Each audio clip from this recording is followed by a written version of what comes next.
Hello दोस्तों, स्वागत है आपका भी पॉलिटेक्निक एंट्रेंस में। ठीक है।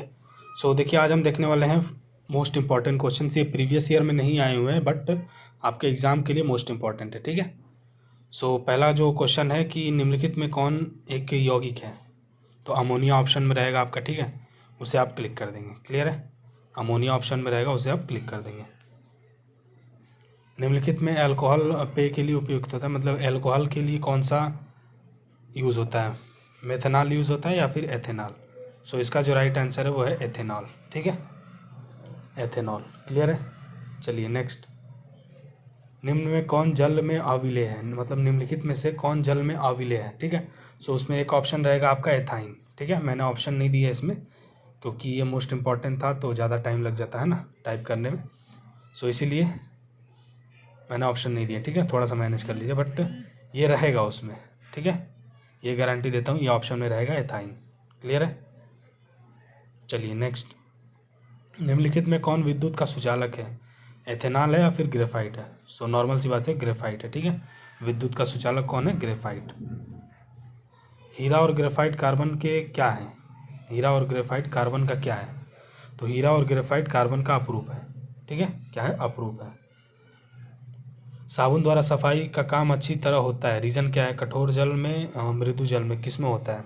साबुन द्वारा अच्छे से सफाई का काम किस में होता है, कठोर जल में होता है या फिर मृदु जल में होता है। मृदु जल में होता है। ठीक है। चलिए नेक्स्ट। निम्नलिखित में कौन ऊष्मा और विद्युत का सुचालक है, हीरा है, चारकोल है या फिर ग्रेफाइट है।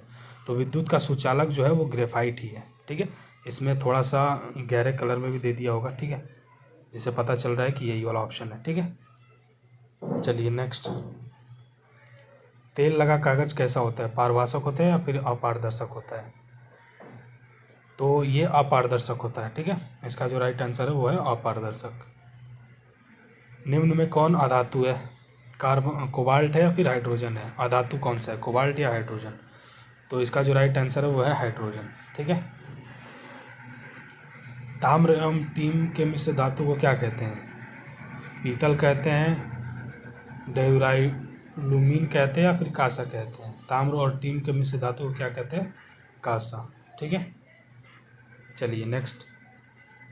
कौन सा धातु कमरे के ताप पर द्रव होता है, पारा होता है, एल्युमिनियम होता है या फिर ब्रोमीन होता है। कौन सा धातु है जो कमरे के ताप पर द्रव है, तो ब्रोमीन।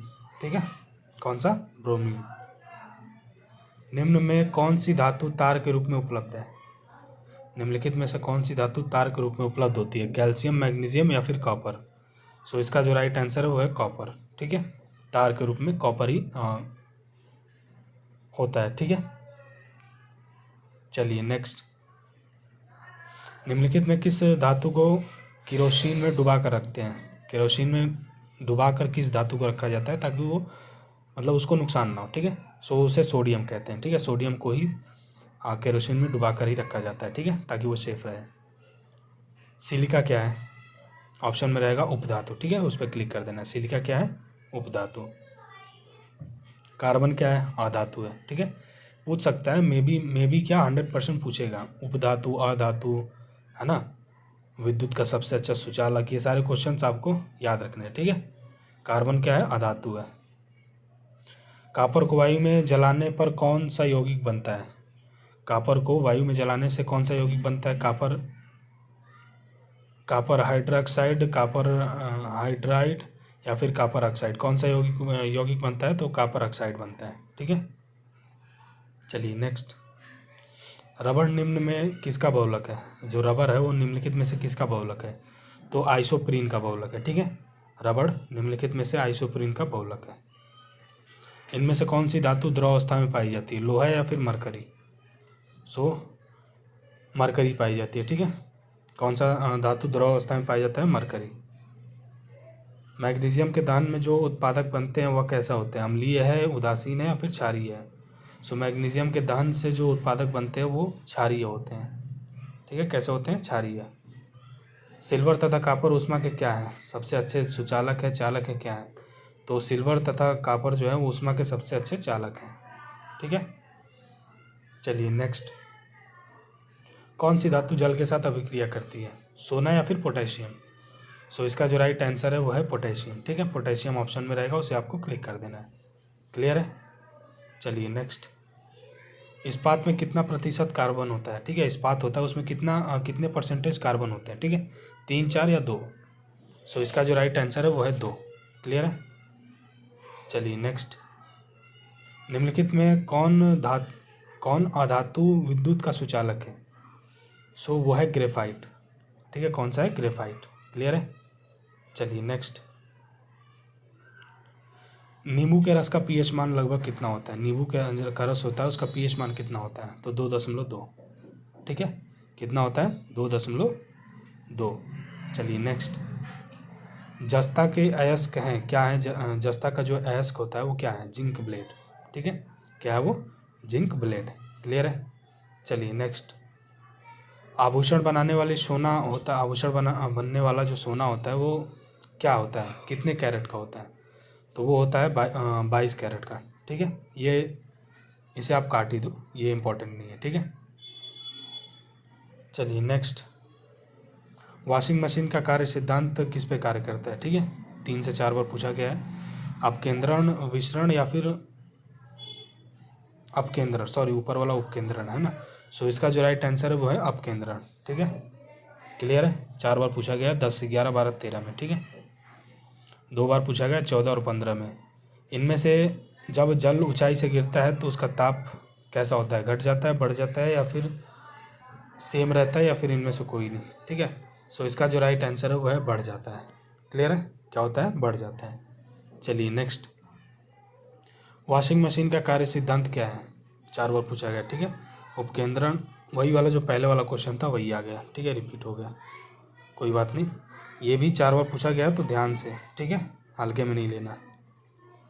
ऊष्मागतिकी का प्रथम नियम किस अवधारणा की पुष्टि करता है? ऊष्मागतिकी का प्रथम नियम किस अवधारणा की पुष्टि करता है? 4 बार पूछा गया, 2009, 10, 11 बार में। ठीक है, सो ये करता है आपका ऊर्जा संरक्षण। ठीक है। चलिए नेक्स्ट, हीरा चमकदार दिखाई देता है, रीजन क्या है? जो हीरा होता है वो चमकदार दिखाई देता है, रीजन क्या है? अपवर्तन के कारण, परावर्तन, या फिर सामूहिक आंतरिक परावर्तन के कारण? सो इसका जो आंसर है वो है सामूहिक आंतरिक परावर्तन के कारण। ठीक है। चलिए नेक्स्ट, निम्न में कौन सा धातु चुंबक द्वारा आकर्षित नहीं होता है? कोबाल्ट, निकेल या फिर विस्मत? ठीक है, 3 बार पूछा गया है तो इसका जो राइट आंसर है वो है विस्मत। क्लियर है। चलिए नेक्स्ट, चुंबकीय फ्लक्स का मात्रक क्या है? 3 बार पूछा गया, 18, 20, 21 में। ठीक है, वेबर, टेस्ला या फिर गॉस? सो इसका जो राइट आंसर है वो है वेबर। ठीक है, चुंबकीय फ्लक्स का मात्रक क्या है? वेबर। क्लियर है। चलिए नेक्स्ट, प्रत्यावर्ती धारा को दिष्ट धारा में बदला जाता है। ठीक है, 3 बार पूछा गया, 19, 20, 22 में। ट्रांसफार्मर द्वारा, दिष्टकारी द्वारा, या फिर दोलक द्वारा? किसके द्वारा प्रत्यावर्ती धारा को दिष्ट धारा में कन्वर्ट किसके द्वारा करते हैं? सो दोलक के द्वारा हम करते हैं। क्लियर है, किसके द्वारा? दोलक के द्वारा। गैस इंजन की खोज किसने की? 3 बार पूछा गया, 13, 14, 15 में। ठीक है, लगातार पूछे जा रहे हैं, है ना। चार्ल्स डैमलर या फिर डेवी? सो इसका जो राइट आंसर है वो है डैमलर। क्लियर है, ध्यान से और थोड़ा सा गौर करके देखना है। ठीक है, अगला जो क्वेश्चन है आपका कि कृष्ण छिद्र सिद्धांत को प्रतिपादित किया था किसने? सो 2 बार पूछा गया। ठीक है, एस चंद्रशेखर ने। क्या? एस चंद्रशेखर ने। ओके। चर्म रोग के उपचार में प्रयोग किए जाने वाले रेडियो आइसोटोप क्या है? तो रेडियो फास्फोर है। ठीक है, क्लियर है। चलिए नेक्स्ट, एक लिफ्ट में किसी व्यक्ति का प्रत्यक्ष भार वास्तविक भार से कम होता है जब लिफ्ट जा रही हो। कहाँ जा रही हो? त्वरण के साथ नीचे जा रही हो। ठीक है, पहले से ही टिक लगा हुआ है। ठीक है, एक बार शॉर्ट में देख लीजिए क्वेश्चन, इसका भी स्क्रीनशॉट ले लीजिए। ठीक है, आर्किमिडीज का सिद्धांत। क्लियर है, ये भी है। ओके, इसका भी ले लीजिए। मतलब हीलियम गैस को गुब्बारे में क्यों भरा जाता है? क्योंकि वो वायु से हल्की होती है। ठीक है, क्योंकि नॉर्मल सी बात है, अगर गुब्बारे में वायु से वजनदार अगर हवा भरते हैं तो ऊपर जाएगा ही नहीं, है ना, वो नीचे आ जाएगा। लेकिन हमें ऊपर उड़ाना है ना, तो उसमें हल्की वायु भरनी पड़ेगी। ठीक है,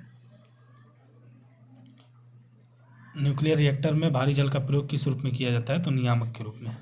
ठीक है, किस रूप में? नियामक के रूप में।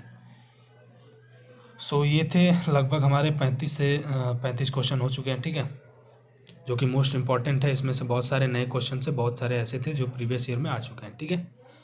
सो ऐसे ही चैनल के साथ बने रहिए, बहुत ही इंटरेस्टिंग वीडियो, और जैसे जैसे एग्ज़ाम आ रहा है वैसे वैसे मैराथन क्लासेस भी मिलेंगी आपको, ठीक है। सो चैनल को सब्सक्राइब कर लें, बने रहें, मिलते हैं अगले वीडियो में।